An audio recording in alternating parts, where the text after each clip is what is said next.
వాళ్ళు పాస్ పని చేసి పొడు చేసి కట్టుకుంటున్నారు. ఇప్పుడు అది కూడా లేదు కదా. తల్లి కష్టపడిన తండ్రి కష్టపడి చదువుకోకుండా రోడ్ల మీద తిరుగుతున్నారు.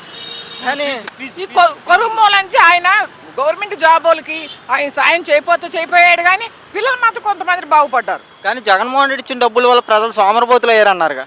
ఎందుకు అవ్వాలా? ఎందుకంటే స్కూల్ పిల్లలకే. కాకపోతే ఆయన ఏంటంటే ఆటో వాడికి 10,000 వేయడం అది పొరపాటు. పిల్లలు భేద సాధ చూసేయాల. ఉన్నోడికి వేసి లేనోడికి వేయడం కాదు. భేద సాధ ఎవరని నీకు తెలుసు కదా. బిల్డింగ్ ఉందని నీకు తెలుసు కదా. ఇల్లు ఆస్తులు ఉన్నాయని నీకు తెలుసు కదా. కంప్యూటర్ కొడితే వచ్చేస్తుంది కదా. అలాంటి వాళ్ళకి ఎందుకు వేయాలి? వాళ్ళకి కూడా వేయకమ్మా అనేసి భేద సాధకి ఇల్లు ఒక లేని వాళ్ళకి వాళ్ళకై 2 పిల్లలు ఉన్నాయి, 3 పిల్లలు ఉన్నాయి, ఇంకా పైకి వస్తాడు జగన్. కానీ ఈయన ఎంతమంది పిల్లలు ఉన్నాయి ఇస్తున్నారంటారు. అది కూడా లేక కదా రోడ్డు మీద పడుతున్నారు అంటున్నారు. అందుకే 50 పడుతున్నారు. అప్పు చేసి కట్టాల్సి వస్తుంది. ఆ అప్పు కొట్టి కోసం వెళ్తున్నాం. నాకు పిల్లలు అయిపోయారు.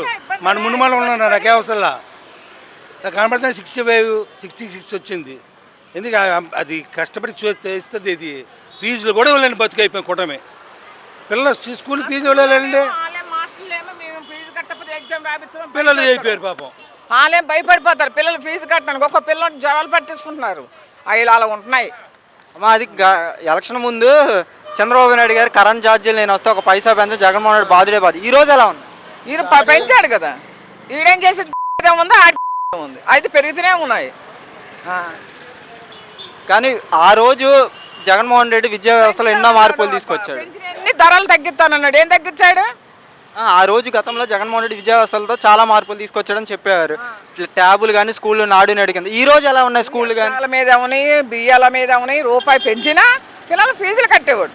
ఆ రూపాయితే కట్టాడని అనుకోవాలా. ఇప్పుడు ఏది చేయట్లేదు కదా ఇటు. కానీ వచ్చిన 11 నెలలు బట్టి మనం ప్రభుత్వం చూస్తున్నాం.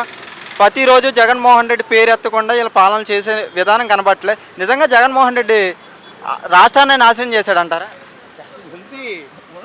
డబ్బులే కరువు, అప్పులు చేసాడు. కరువు రాబట్టి కరువు అయిపోయింది. ఈడొచ్చి